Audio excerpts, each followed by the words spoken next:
So this month is Gastroparesis Awareness Month, and it is almost the end of August. So I'm not sure if this video will be up in time, but August is Gastroparesis Awareness Month, and life has just been so busy and I haven't been feeling that great, but I've been meaning to make this video, so even if it's up a little late, that's okay. Gastroparesis means partial or complete paralysis of the stomach, which causes delayed gastric emptying. So gastroparesis causes your stomach to hold on to food and not let it pass into your small intestine. So anything that you eat will sit in your stomach for hours or even days longer than it should.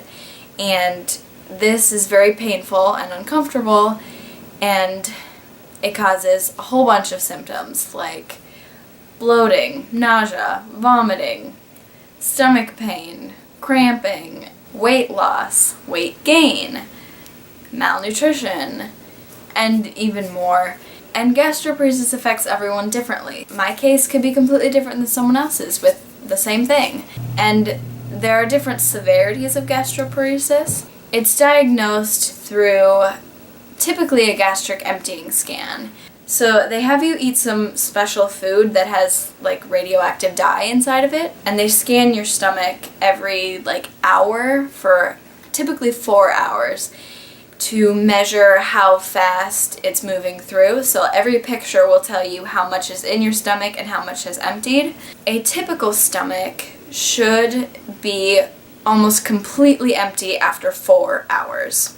10% or more left in your stomach is considered delayed emptying, or you're considered to have gastroparesis.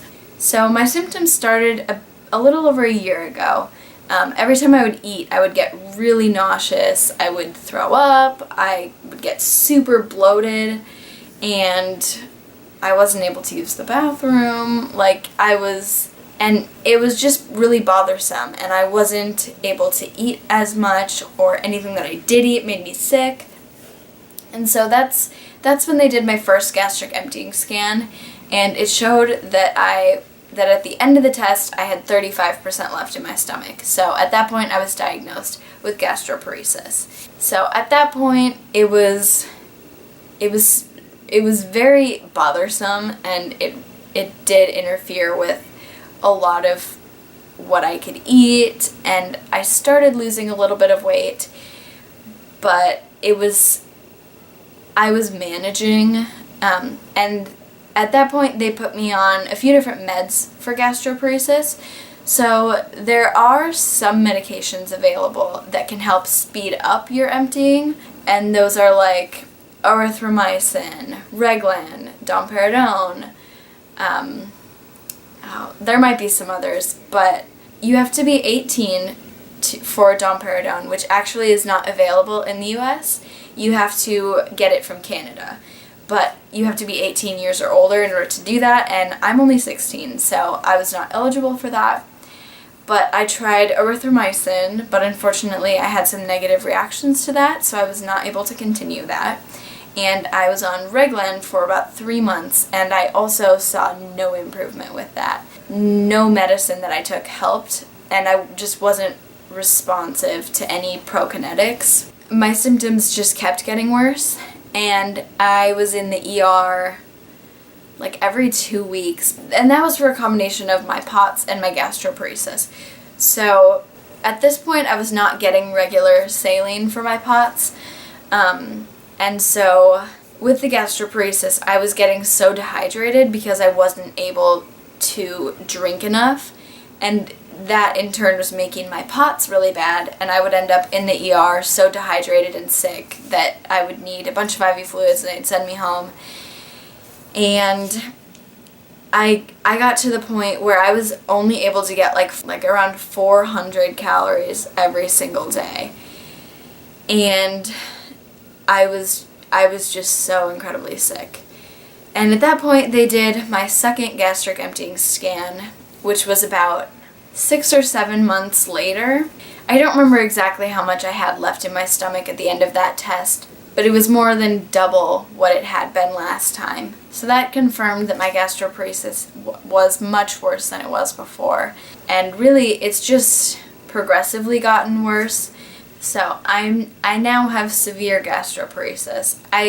Before I had like mild to moderate, and it's now labeled as severe gastroparesis.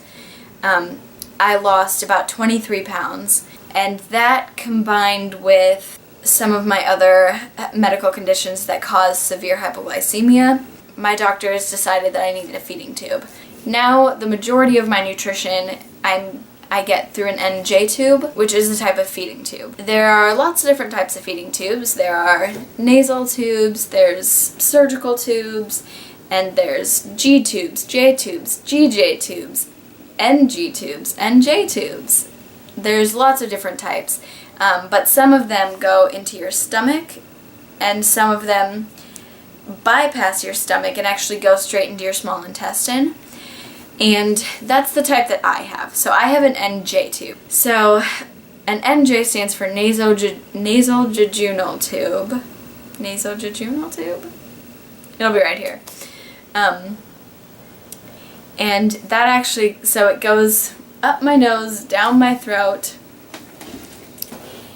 into my stomach, and it actually goes past my stomach into my jejunum, which is a part of your small intestine. This way I'm able to get all of these calories and nutrients without them sitting in my stomach. So if it were to be in my stomach and I was to be getting fed through my stomach, my symptoms would be no better. It would be basically the same as if I was eating, but because it bypasses my stomach and it sits in my intestines, my nausea is less, my pain is less, my bloating is less, and I do have the occasional like really bad episodes, but overall my symptoms are much better, and I'm starting to gain weight, I'm no longer malnourished.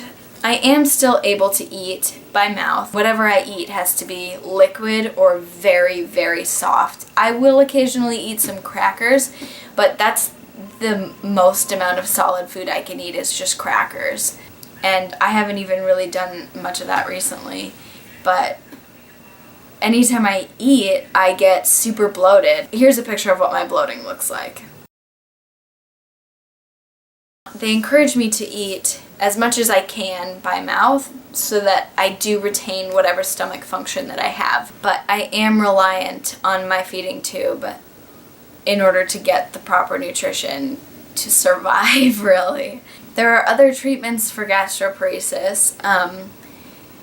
There's Botox injections, is it pyloroplasty, which is where they alter like the sphincter at the end of your stomach to help food go through. There's gastric pacemakers, but unfortunately I'm not a good candidate for any of those operations or injections.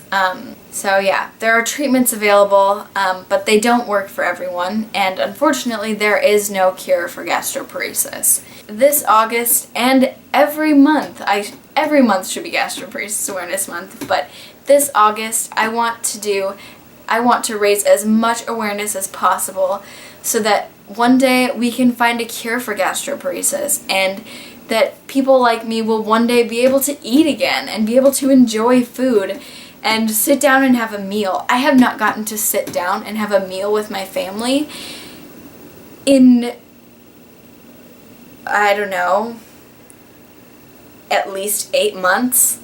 Like, no one should have to live like this. Unfortunately, there is no cure right now, but I believe that one day there will be, and I will not lose hope until there is a cure for gastroparesis. So I challenge all of you guys to wear green for gastroparesis this August. Take a picture of yourself wearing a green shirt or, I don't know, anything green, and use the hashtag #GreenForGastroparesis, and don't forget to tag me in the picture. My Instagram is Life with Stripes. Maybe I'll repost some of your guys' pictures. So thank you guys so much for watching this video. I hope this helped you learn a little bit more about gastroparesis and what it means to live with this illness. Thank you guys so much for watching, and I'll see you guys next time. Bye!